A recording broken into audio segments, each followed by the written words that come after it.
చరిత్ర సృష్టించాలి అంటే అది చంద్రబాబు వల్లే సాధ్యమవుతుందని మంత్రి నారా లోకేష్ అన్నారు. మంగళవారం మీడియాతో మాట్లాడుతూ గూగుల్ డేటా సంస్థ విశాఖకు రావడం చాలా గర్వంగా ఉందన్నారు. మా లక్ష్యం ఒకటే రాజధాని అని స్పష్టం చేశారు. ఎకరా భూమి 5,300,000 ఎకరాలు ఇచ్చామని అన్ని ప్రాంతాలను సమగ్ర అభివృద్ధి చేస్తామన్నారు. నేను నా కారులో ఆనాడు అక్కడ తీసుకెళ్లి ఎక్కడైతే డేటా సెంటర్ వస్తున్నా స్థలం వాళ్ళు కూడా చూపిస్తాం జరిగింది. కరెక్ట్గా ఒక నెలలో తర్వాత నేను యుఎస్కి వెళ్ళా. మీ అందరూ తెలుసు, అక్కడ గూగుల్ క్లౌడ్ లీడర్షిప్ని కూడా నేను కలుస్తాం జరిగింది.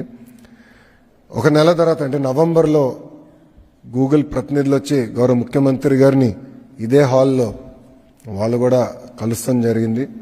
అక్కడ మేము చర్చించినప్పుడు ప్రత్యేకంగా ఆంధ్ర రాష్ట్రంలోనే చట్టాలు సవరణ కాకుండా దేశంలో ఉన్న కొన్ని చట్టాలని సవరణ తీసుకురావాలి, కొన్ని అంశాలపైన క్లారిటీ కావాలని వాళ్ళు ఆనాడు కోరటం కూడా జరిగింది.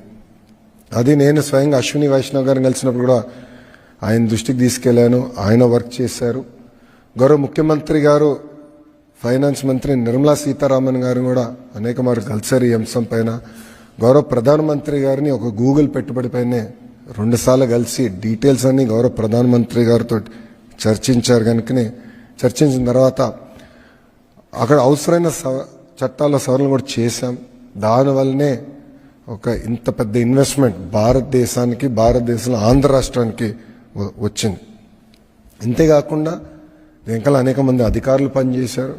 మా ఐటీ సెక్రటరీ భాస్కర్ గారు కానివ్వండి, గౌరవ ముఖ్యమంత్రి గారి ఆఫీస్లో కార్తిక మిశ్రా కానివ్వండి, వీళ్ళందరూ కలిసికట్టుగా పనిచేసి ఎందుకంటే బయటకు వస్తే ఇతర రాష్ట్రాలతో కూడా మనం పోటీ పడతాం, వాళ్ళు ఎక్కడ పట్టుకెళ్తారని చాలా అండర్ ద ర్యాప్స్ పెట్టి ఒక కాంక్రిటైజ్ అయ్యే వరకు ఎక్కడ మనం మాట్లాడతాం కూడా జరగలేదు.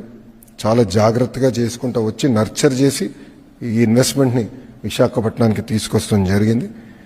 ఆంధ్ర రాష్ట్రం సాధించింది, భారతదేశం సాధించింది. ఇది ఒక మాటలో చెప్పాలని అందరం గర్వపడాల్సిన అవసరం ఉంది.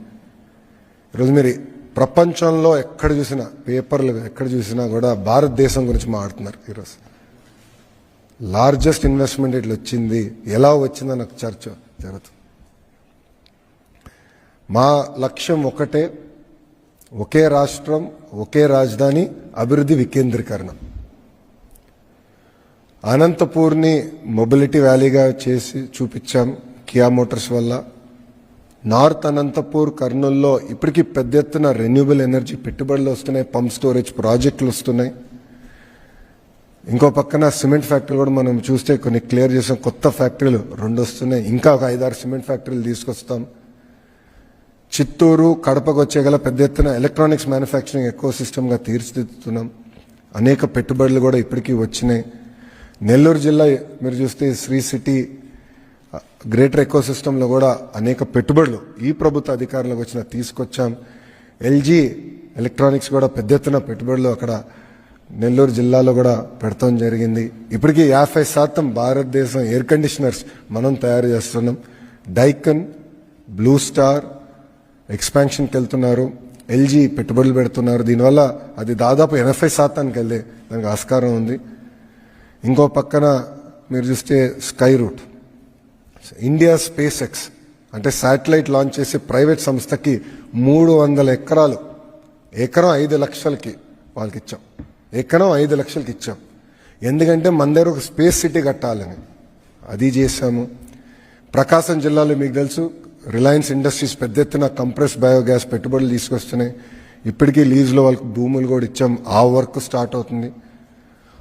కృష్ణా, గుంటూరు వచ్చేగల అమరావతి కాకుండా క్వాంటమ్ వ్యాలీ ఇక్కడికి వస్తుంది. జనవరి నుంచి క్వాంటమ్ కంప్యూటర్ అమరావతికి వచ్చి క్వాంటమ్ సంబంధించిన ఎకో సిస్టమ్ మొత్తం ఇక్కడ తీసుకొస్తున్నాం. ఉభయ గోదావరి జిల్లా ఆక్వా ఆల్రెడీ ఉంది, దాన్ని కూడా పెద్ద ఎత్తున ప్రోత్సహిస్తున్నాం. డిఫెన్స్ సంస్థలు కూడా అక్కడ తీసుకొస్తున్నాం. డైవర్సిఫైడ్ ఇండస్ట్రీస్ కూడా అక్కడికి వస్తాం జరుగుతుంది.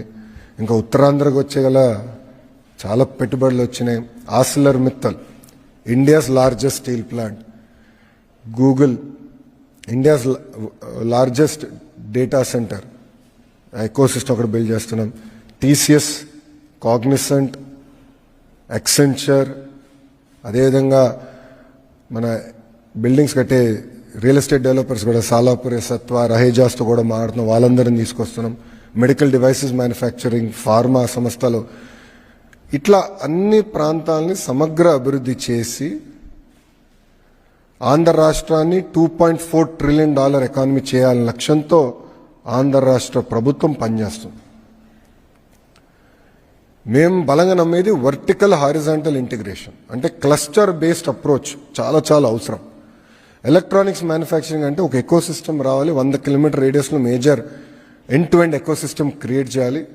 సో అంటే మీ మొబైల్ ఫోన్ తీసుకుంటే దానికి ఉన్న casing, housing, camera module, lens, chip manufacturing, display అంతా 100 కిలోమీటర్ రేడియస్లో మ్యానుఫ్యాక్చర్ అవ్వాలి. That is called vertical integration. Horizontal వచ్చేగల స్కిల్ డెవలప్మెంట్, నా హెచ్ఆర్డీ మినిస్ట్రీ వస్తుంది. స్కిల్ డెవలప్మెంట్, ఎక్విప్మెంట్ టెస్టింగ్, మన బ్లూ స్టార్ లీడర్షిప్తో కలిసి అదే డిస్కస్ చేశాం. వాళ్ళకి హీట్ పంప్ ఆంధ్ర రాష్ట్రం తయారు చేస్తే జర్మనీకి పంపించాలి టెస్టింగ్కి, సర్టిఫికేషన్కి. ఆ సర్టిఫికేషన్ ఎందుకు ఆంధ్ర రాష్ట్రంలో ఉండకూడదు, ఇదే ఎకో సిస్టంలో మీరు పెట్టండి అని వాళ్ళు కూడా మేము పెట్టుబడులు పెడతాం ఆ ఎకో సిస్టమ్ కానీ వాళ్ళు కూడా చెప్తాం కానీ.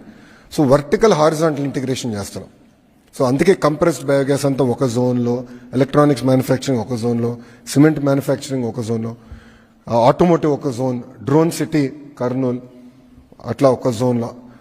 క్లస్టర్ బేస్డ్ అప్రోచ్ అనేది ఆంధ్ర రాష్ట్ర ప్రభుత్వం తీసుకుని 2047కి $2.4 ట్రిలియన్ ఎకానమీగా ఆంధ్ర రాష్ట్రాన్ని తీర్చిదిద్దడానికి కూటమి ప్రభుత్వం, మన ప్రజాప్రభుత్వం అడుగులేస్తాం జరుగుతుంది.